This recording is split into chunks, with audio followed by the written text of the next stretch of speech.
conforme a hora que eu chegar no ar. Aqui a voz de Newton Marques. Receba aí o meu amor, o meu carinho. Receba aí no ar. Bem-vindos, bem-vindo a muita coisa boa. Dentro de pouco tempo, grande realização, nobres senhores.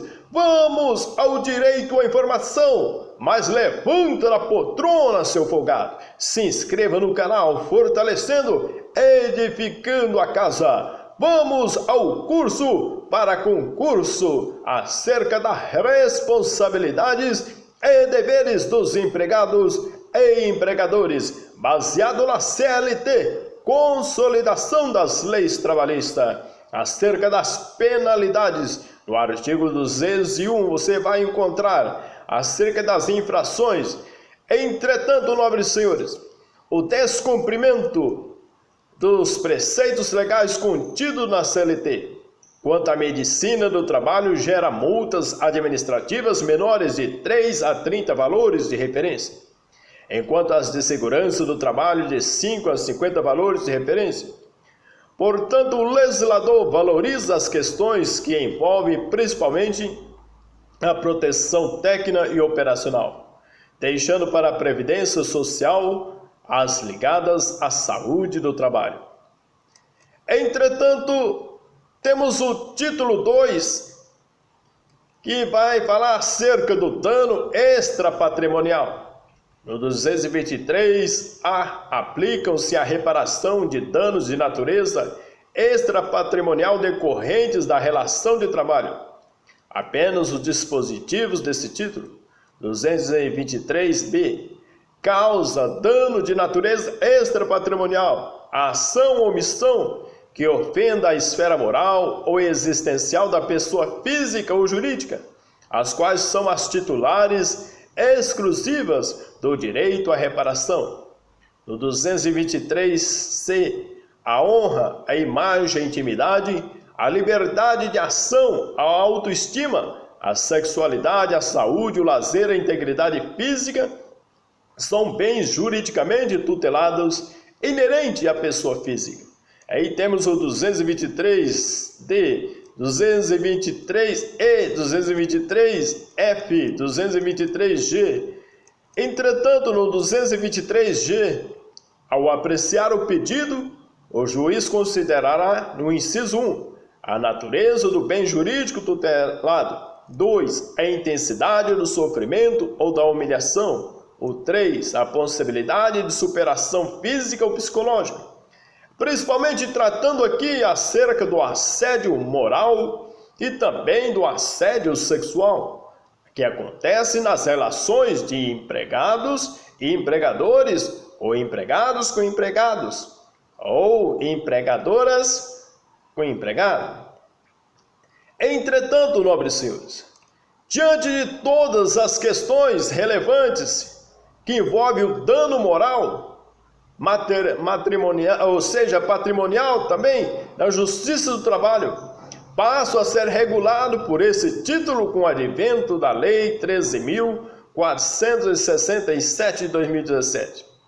Por sua vez, vai dedicar aqui o legislador a um tratamento específico dos danos extrapatrimoniais que protegem. O que vai proteger a honra, a imagem, a intimidade, a liberdade de ação, a autoestima, a sexualidade, a saúde, o lazer, a integridade física, como também a sua própria privacidade. A responsabilidade pelo dano extrapatrimonial recairá sobre aquele que tenha colaborado com a ofensa ao bem jurídico tutelado, seja por ação ou omissão, e medida sua proporcionalidade. A reparação, entretanto, poderá estar vinculada cumulativamente com as demais indenizações decorrentes do mesmo ato lesivo. Nesse caso, a Justiça do Trabalho discriminará os valores das indenizações a título de danos patrimoniais e das reparações de natureza extrapatrimonial, quando for necessário promover a composição das perdas e danos, agregando ao pedido lucro cessante e aos danos emergentes, o pedido não restará interferindo na avaliação dos danos extrapatrimoniais pleiteados. A temática que fixa o nexo causal que gera o dano extrapatrimonial aqui tratado deverá estar bem fundamentada e terá amparo nas normas previstas no Código Civil, que se aplica subsidiariamente ao processo do trabalho, por evidência dos requisitos essenciais para a comprovação do dano moral decorrerão de ações ou omissões que possa aí gerar dor, prejuízo moral e sofrimento a outro. Entretanto, o texto da Lei 13.467 de 2017, que traz o tema do dano extrapatrimonial para o âmbito da CLT, não só aponta questões de natureza processual em sede de direito material do trabalho, num claro exemplo de norma heterótipa, como também invade a seara civil ao apontar de forma exemplificativa o que alguns pontos que poderão ser considerados para a caracterização dos referidos danos, como por exemplo a intensidade do sofrimento ou da humilhação, a capacidade de superação da vítima, os reflexos e a extensão da ação ou da omissão praticada. Entre elas temos quais as condições em que ocorreu a ofensa ou prejuízo e o grau do dolo ou culpa. Por outro lado, traz atenuante que pode reduzir a mensuração dos efeitos indenizatórios causados pelo dano, como a própria retratação, o esforço para minimizar a ofensa, pedido de perdão ou até mesmo a consideração da situação social dos envolvidos e o grau da publicidade que gerou a ofensa. Entretanto, é necessário analisar que tipo de classificação e indenização resultarão dos danos caracterizados, que deverão se considerar uma escala progressiva, na qual o legislador aponta o grau de ofensa, os respectivos valores agregados que deverão constar do pedido de reparação junto à Justiça do Trabalho. Porque a reparação do dano vai depender da extensão dessa provocação. Da extensão do dano será medido na medida da extensão da gravidade do caso. Nos casos de reincidência de quaisquer das partes, o juízo poderá elevar ao dobro o valor da indenização. Se a segunda ofensa ocorrer em situação idêntica, a que já tenha sido caracterizada no prazo de até 2 anos contados do trânsito e julgado da decisão condenatória, que determinou a penalização do agente motivador do dano extrapatrimonial. Ainda é prematuro definir ou criar projeções para a devida capitulação da ofensa e sua consequente adequação aos valores apresentados nesse título. Mas, por certo, a jurisprudência dos tribunais restará apontando o caminho mais apropriados para se mensurar a ofensa diante do valor que ela representará para o judiciário. Entretanto, senhores, diante desse valor que ela representará, temos as definições de valores indenizatórios. Assim será a melhor solução para evitar que se superestime, ou seja, esses valores indenizatórios. Acredita que tal pragmatismo restará acolhido ao longo do tempo frente às próprias decisões que resultarão expedidas pelas varas de trabalho, ou até mesmo reformado pelos tribunais regionais. Enfim, é crível que nesse caso valerá a aplicação literal da parêmia latina, me deu o fato, lhe dou o direito. Olha a expressão, me deu o fato e lhe dou o direito. Entretanto, das normas especiais de tutela do trabalho, temos as disposições especiais sobre duração e condições de trabalho.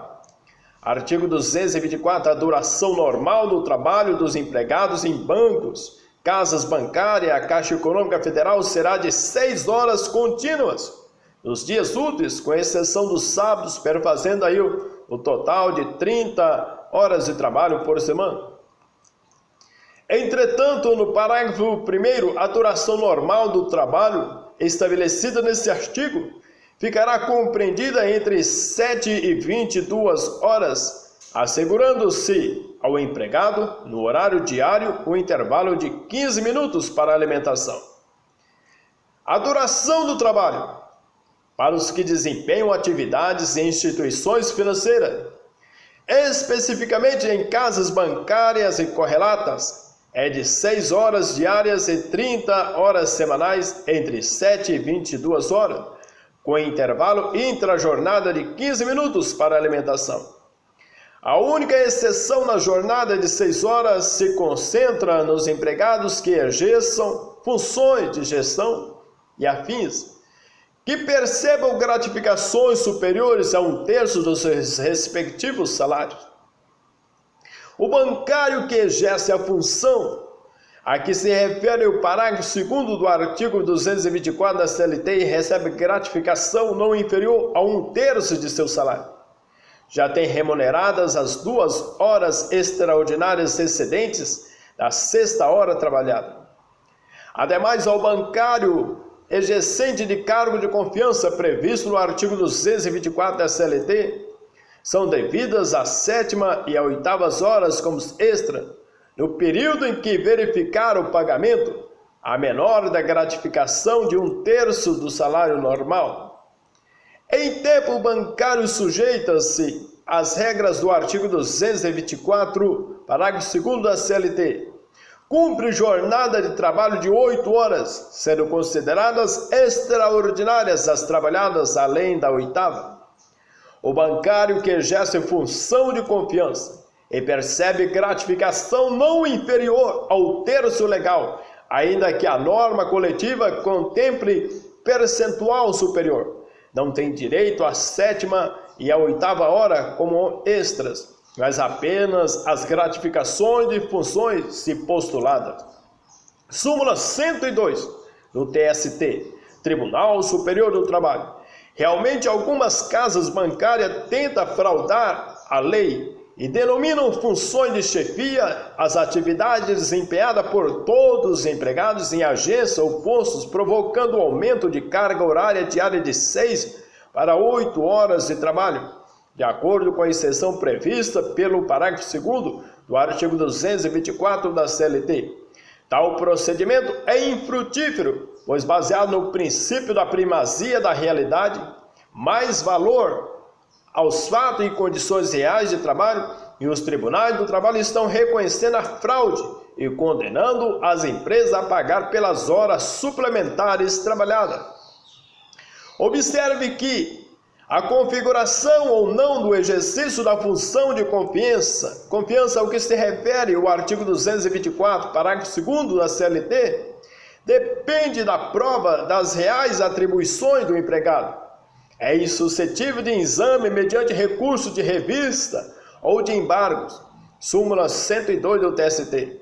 No trabalho extraordinário realizado pelo bancário, o divisor aplicável para o cálculo das horas extras, se houver ajuste individual, expresso ou coletivo no sentido de considerar o sábado como dia de descanso remunerado, será de 150. Para os empregados submetidos à jornada de 6 horas, prevista no caput do artigo 224 da CLT, e 200 para os empregados submetidos à jornada de 8 horas nos termos do parágrafo 2º do artigo 224. Nas demais hipóteses, aplicar-se-á o 180 para os empregados submetidos à jornada de 6 horas previsto no caput do artigo 224 da CLT. Para os empregados submetidos à jornada de 8 horas, nos termos do parágrafo 2º. Entretanto, nobres senhores, em tempo, a jornada de trabalho dos gerentes de agência bancária está prevista nesse artigo e de gerente geral presume-se adiante do seu poder de gestão, aplicando-lhe o artigo 62 da CLT, súmula 287 do Tribunal Superior do Trabalho. Artigo 225. A duração normal do trabalho dos bancários poderá ser excepcionalmente prorrogada até 8 horas diárias, não excedendo de 40 horas semanais. Observados os preceitos gerais sobre a duração do trabalho.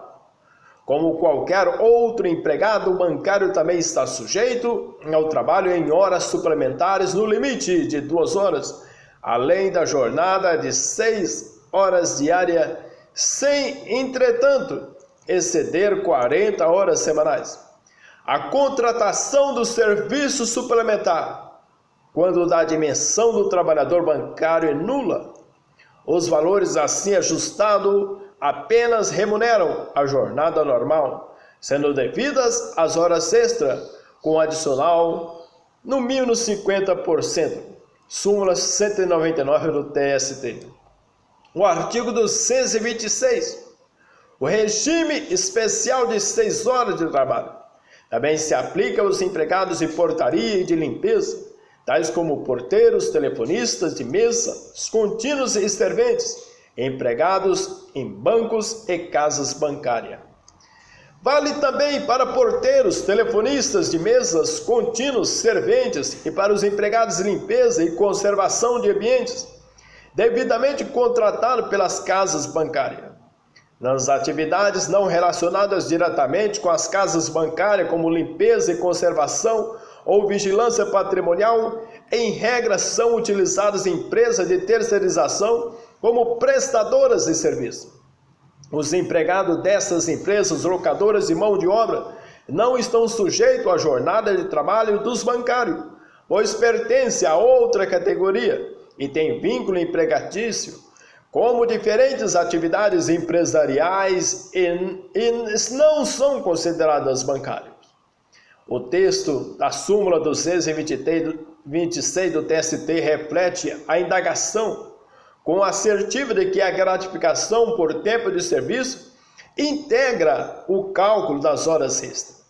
Observe os vigilantes contratados diretamente por instituições bancárias ou por intermédio de empresa especializada não são considerados como bancários. Por exemplo, súmula 257 do TST. Dos empregados no serviço de telefonia, de telegrafia submarina e subfluvial, de radiotelegrafia e radiotelefonia. Artigo 227. Nas empresas que exploram os serviços de telefonia, telegrafia submarina ou subfluvial, de radiotelegrafia ou de radiotelefonia, fica estabelecida para os respectivos operadores a duração máxima de 6 horas contínuas de trabalho por dia ou 36 horas semanais. As atividades tratadas no artigo 227 exigem um esforço de concentração maior, bem como movimentos repetidos, e para esses operadores, a legislação trabalhista estabeleceu a duração máxima de 6 horas de trabalho contínuo por dia ou 36 horas semanais.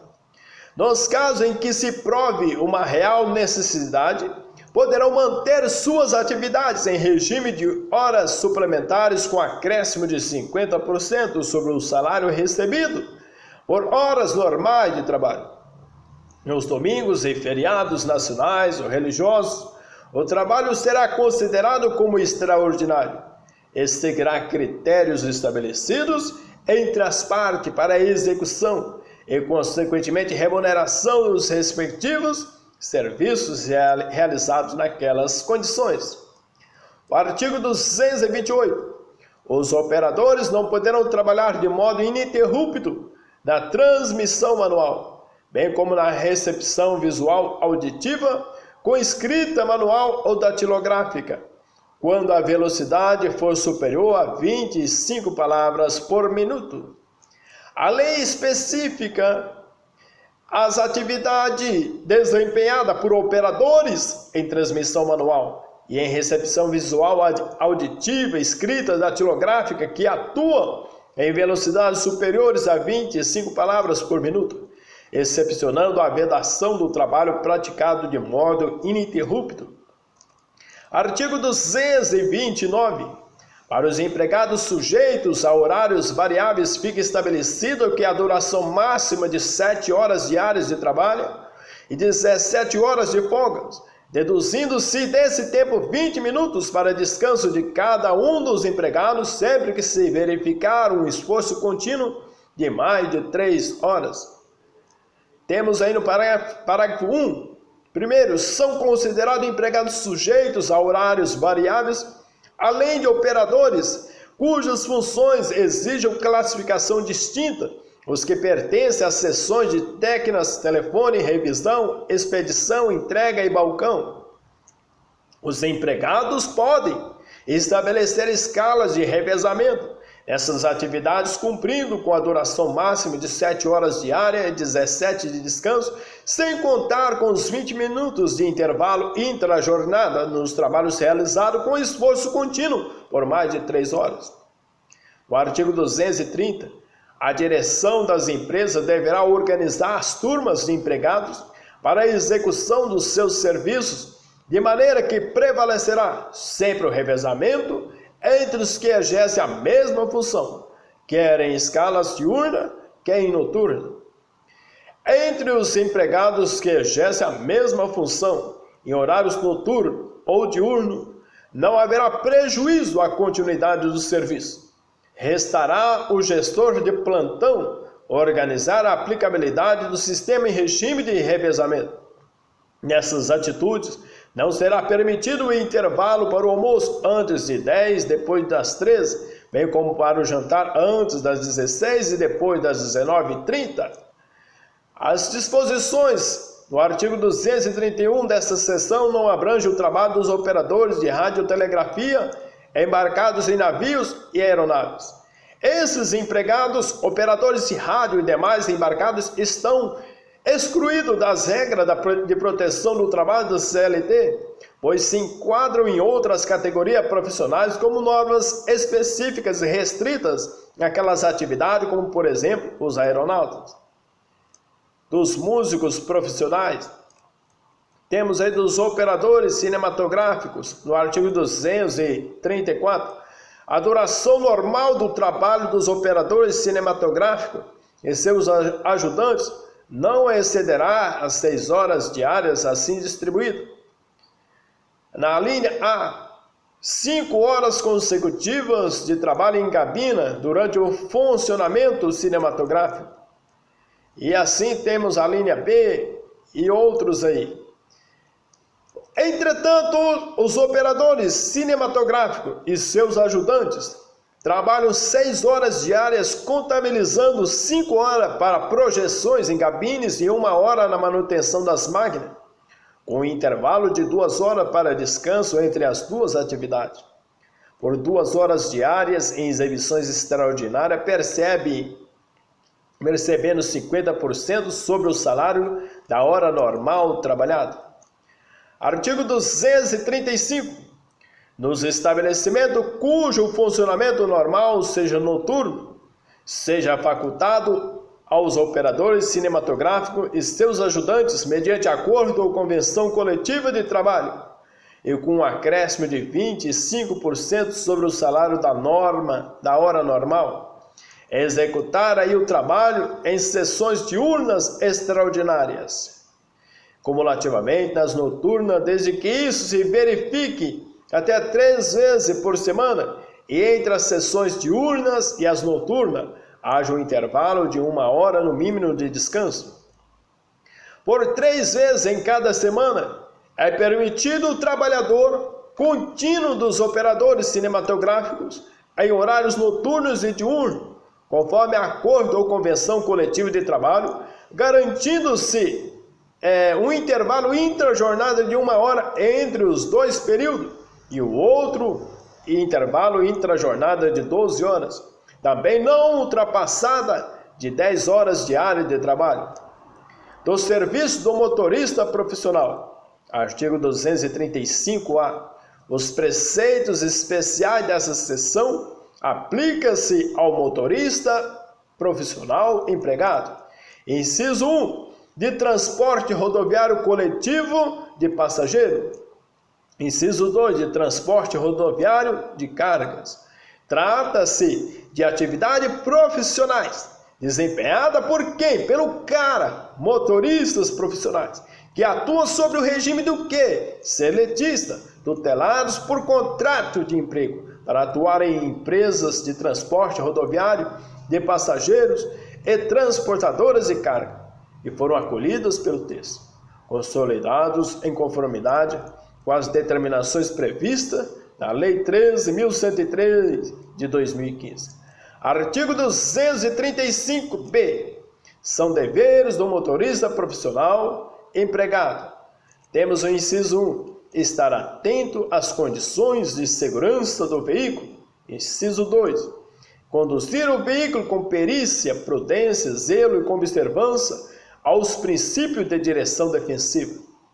Aí temos outras séries de outros incisos. Temos também o artigo 235-C. A jornada diária de trabalho de motorista profissional será de 8 horas, admitindo-se a sua prorrogação por até 2 horas extraordinária ou mediante previsão em convenção ou acordo coletivo por até 4 horas extraordinária. Lembre-se desses requisitos, e principalmente naqueles que viajam ao longo percurso ou são motoristas de transporte de valores. Entretanto, senhores, diante desses artigos e parágrafos a seguir expostos, temos uma narrativa bastante interessante, que esse capítulo é dedicado a quem? Aos motoristas, regulando as atividades dos profissionais, que atuam sob a egíde do contrato de emprego e regidos pela CLT. Nos termos da lei, se submeter ao exame toxicológico pelo menos uma vez a cada 2 anos e 6 meses. A recusa acarretará o que? Ato de indisciplina e insubordinação prevista nos artigos 482 da CLT. Hoje, com o avanço da sofisticação dos aparelhos, além do bafômetro, temos agora o drogômetro usado pela Polícia Rodoviária Federal. As jornadas diárias de trabalho dos motoristas serão de 8 horas, admitindo-se a prorrogação por até 2 horas extraordinária ou até 4 horas extraordinária. Todo o período que o empregado estiver à disposição do empregado deverá ser considerado como parte integrante da jornada de trabalho e excluídos os intervalos para o repouso, com 1 hora para a refeição.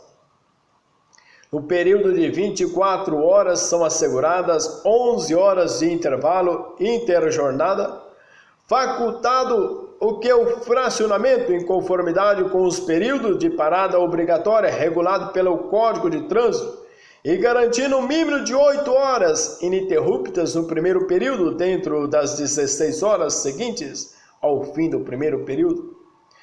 Nas oportunidades em que o empregado permanece fora da base da empresa ou em residência por mais de 24 horas, as horas de descanso podem ser gozadas no interior do próprio veículo ou em locais disponibilizados pelo contratante do transporte.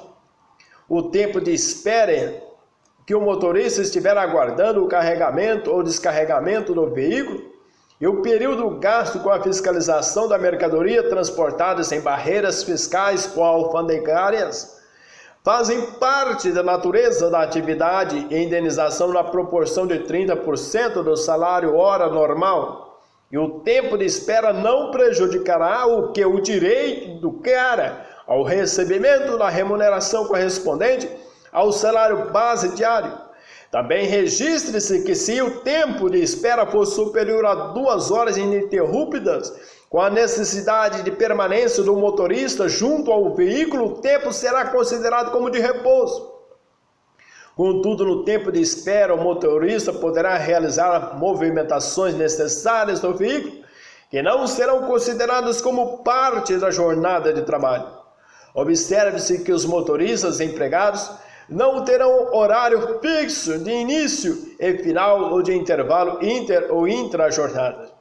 As regras desse capítulo se aplicam aos ajudantes nas operações em que acompanham o motorista. Também para os operadores e automotores destinados a movimentar maquinaria e aos operadores de tratores, colheitadeiras, autopropelidos, e demais equipamentos agrícolas. O artigo 235D. Nas viagens de longa distância com duração superior a 7 dias, o repouso semanal será de 24 horas por semana, ou fração trabalhada sem prejuízo do intervalo de repouso diário de 11 horas, totalizando 35 horas, usufruindo no retorno do motorista à base matriz ou filial, ou ao seu domicílio, seja salvo se a empresa oferecer condições adequadas para o efetivo gozo do referido repouso. Caso a jornada se estender por mais de uma semana, será garantido um repouso de 24 horas sem prejuízo do intervalo interjornada de 11 horas com 35 horas totais de descanso e permitindo retorno do empregado à base caso não se ofereça condições de repouso e descanso ao motorista. Entretanto, nobre senhor, existem várias questões que poderão viabilizar e minorar a situação do motorista. O fracionamento do repouso semanal em 2 períodos, sendo um desses de 30 horas ininterruptas no mínimo, em regra usufruindo no retorno da viagem. O acúmulo de descansos semanais em viagens de longa distância fica limitado a 3 descansos consecutivos. Não será considerado como jornada de trabalho o período em que o motorista ou ajudante ficarem espontaneamente no veículo usufruindo dos intervalos de repouso. Quando houver 2 motoristas para o mesmo veículo, o repouso será como veículo em movimento, assegurando o repouso mínimo de 6 horas consecutivas fora do veículo em alojamento externo ou com o veículo estacionado para cada 72 horas. A duração da jornada de trabalho do motorista profissional empregado poderá ser elevada pelo tempo necessário até o veículo chegar a um local seguro ou ao seu destino, contanto que não se comprometa a segurança e as leis de trânsito vigentes. O artigo 235-E. Para o transporte de passageiros serão observados os seguintes dispositivos. Inciso 1. É facultado o fracionamento do intervalo de condução do veículo previsto na Lei 9.503 de 97, o Código de Trânsito Brasileiro, em período de mínimo de 5 minutos. Entretanto, temos aí o inciso 2, que vai regular sobre as refeições, e no 235F, convenção e acordo coletivo, poderão prever jornada especial de 12 horas de trabalho por 36 horas de descanso para o trabalho de motorista profissional empregado em regime de compensação.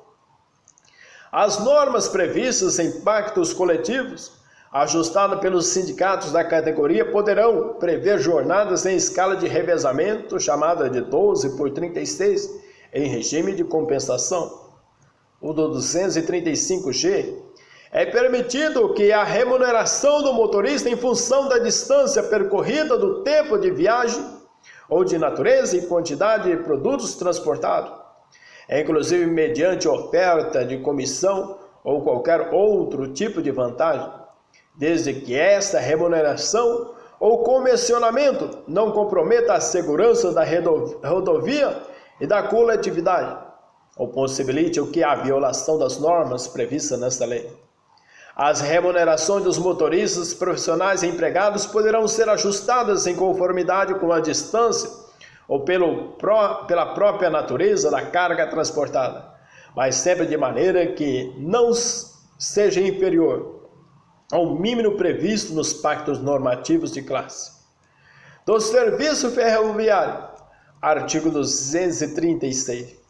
No serviço ferroviário considerado este o de transporte em estradas de ferro abertos aos tráfego público, compreendendo a administração, construção, conservação e remoção das vias férreas e seus edifícios, obra de arte, material rodantes, instalações complementares e acessórios, bem como os serviços de tráfego de telegrafia, telefonia e funcionamento de todas as instalações ferroviárias.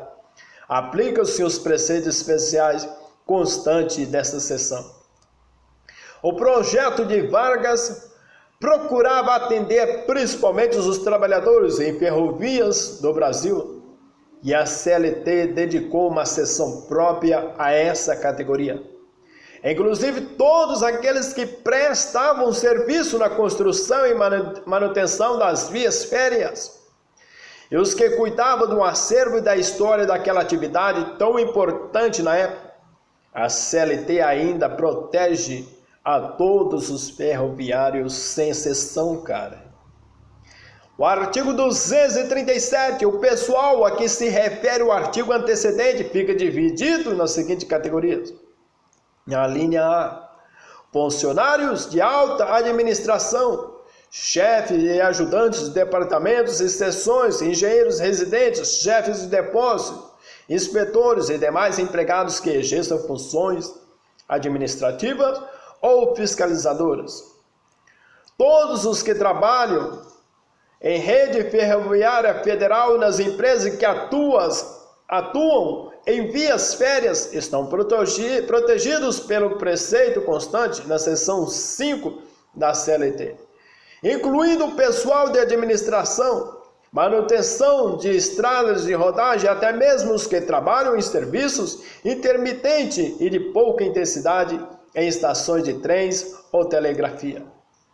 Entretanto, as atividades que estão atualmente sob os cuidados e serviços prestados de serviço não se incluem nessa proteção, salvo se estiverem trabalhando em alguma atividade.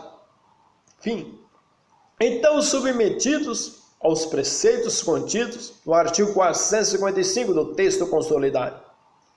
O artigo 238 será computado como de trabalho efetivo todo o tempo em que o empregado estiver à disposição da estrada. Entretanto, nobres senhores, o tempo gasto em deslocamento para o local de início e fim do serviço não será computado na jornada de trabalho.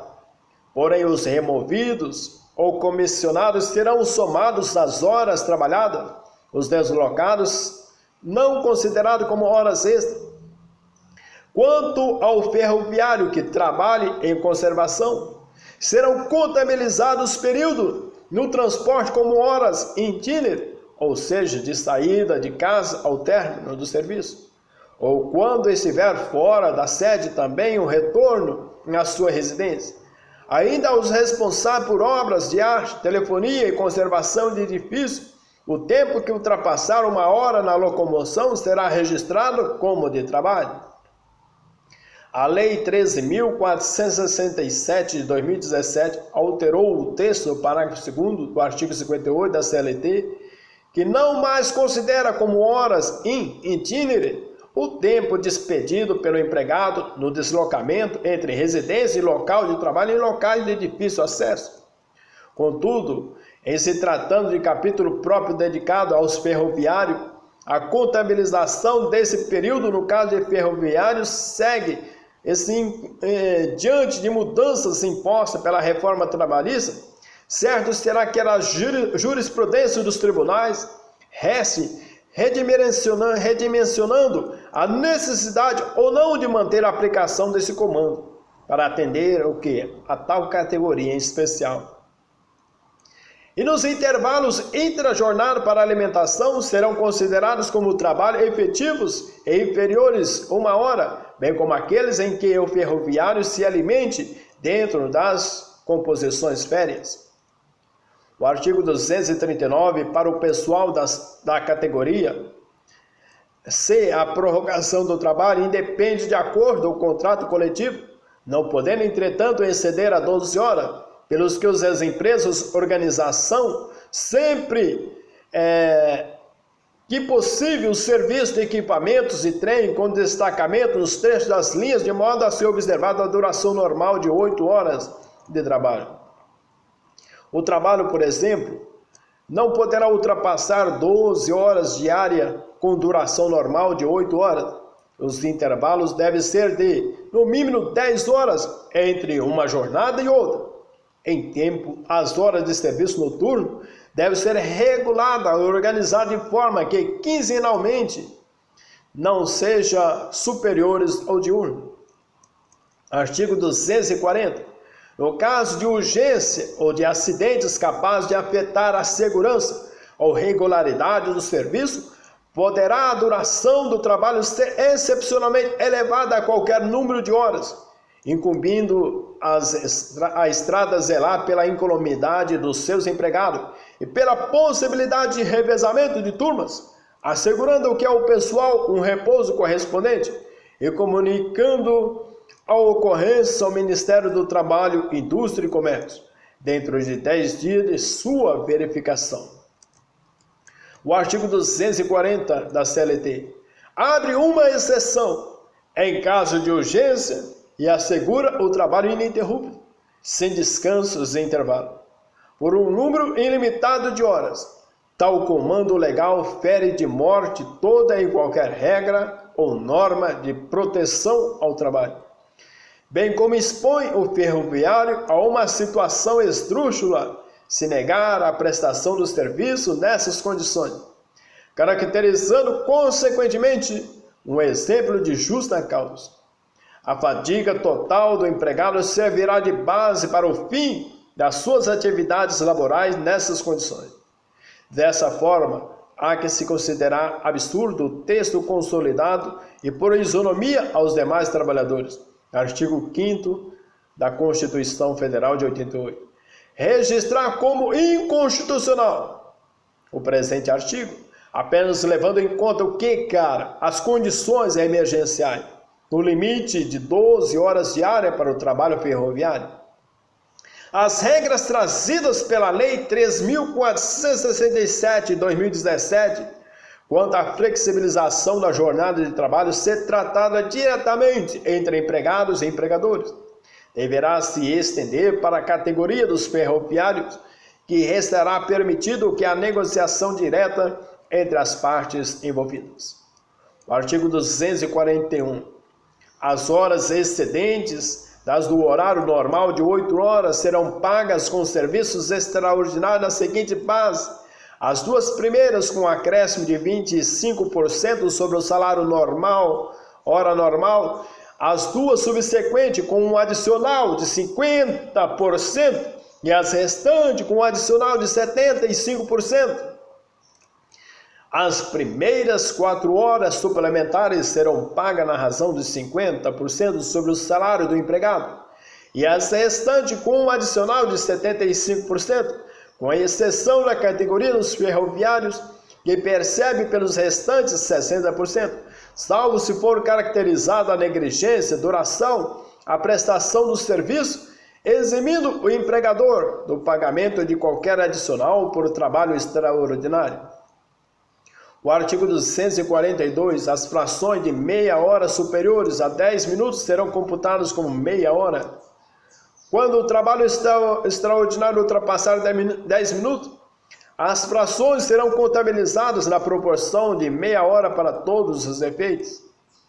O artigo 243, para os empregados de estação do interior, cujo serviço for de natureza intermitente ou de pouca intensidade, não se aplicam os preceitos gerais sobre duração do trabalho, sendo-lhe, entretanto, assegurado repouso contínuo de 10 horas no mínimo entre 2 períodos de trabalho e descanso semanal. Os ferroviários que prestam serviço em localidades onde há trabalho intermitente e com pouca intensidade não estarão sujeitos ao regime de duração do trabalho previsto para todos os integrantes da categoria. Excepcionalmente, seguirão as normas referentes ao intervalo interjornada e ao descanso semanal. Súmula 61 do TST. O artigo 244. As estradas de ferro poderão ter empregados extramunerários de sobreaviso e de prontidão para executar serviços imprevistos ou para a substituição de outros empregados que faltem à escala organizada. A denominação extranumerário surgiu na administração pública e foi agregada pela CLT para caracterizar os trabalhadores que atuam em serviços eventuais, recebendo por tarefa e aptos a ser efetivados com ferroviários. Atualmente, o que se denomina extranumerário, para ser compreendido como empregado público de acordo com a Emenda Constitucional de 98, aqueles que estiverem em casa e que não poderão ser convocados ao trabalho a qualquer momento, sem dúvida estarão sujeitos ao regime de sobreaviso. Essas horas não são consideradas como suplementares, com natureza própria e distinta, mas são remuneradas na razão de 1/3 do salário normal e não poderão ultrapassar 24 horas diárias. Essa base de cálculo é utilizada por analogia em serviço ou situações de trabalho semelhantes, dentro das condições previstas no parágrafo 2º do artigo 244 da CLT. Aqueles que estiverem nas dependências da empresa, aguardando o quê? Ordens, seja na hora de repouso ou em qualquer outra situação que pode ser convocado ao trabalho, a qualquer momento, sem dúvida, estarão sujeitos ao regime de prontidão. Essas horas não são consideradas como suplementares, com natureza própria e distinta, mas serão remuneradas na razão de 2/3 do salário hora normal e não pode ultrapassar 12 horas diárias, vedado o trabalho contínuo quando não houver facilidade para a refeição no local. Consequentemente, garante um intervalo de 1 hora para o repouso, que não será computado na jornada de trabalho. Tais condições são aplicadas por analogia em questões que envolvam situações semelhantes em outras categorias profissionais. Por analogia aos ferroviários, o sobreaviso se aplica aos eletricitários na razão de 1/3 sobre a totalidade das parcelas de numeração salarial, de natureza salarial, de acordo com a súmula 229 do TST. Em recente decisão, o TST estabeleceu que o uso de aparelhos como bips, tablets, celular ou outros congêneres pelo empregado não caracteriza por si só o regime de sobreaviso, visto que o empregado pode não permanecer em sua residência, aguardando a qualquer momento convocação para o serviço. Na verdade, considera-se como sobreaviso o empregado que, estando à distância, é submetido ao controle patronal por meio de instrumento telemático informatizado que possa caracterizar o regime de plantão ou equivalente, súmula 428 do TST, com redação determinada pela RESP do TST, número 185 de 2012. Com o advento da Lei 13.467 de 2017, o trabalho regido de home office não mais obriga ao controle de jornada e o trabalho intermitente também será regulado por novas diretrizes. Observa que as horas de sobreaviso serão redimensionadas em conformidade com o artigo 59 da CLT. O artigo 245, o horário normal de trabalho dos gabineiros nas estações de tráfego intenso não excederá de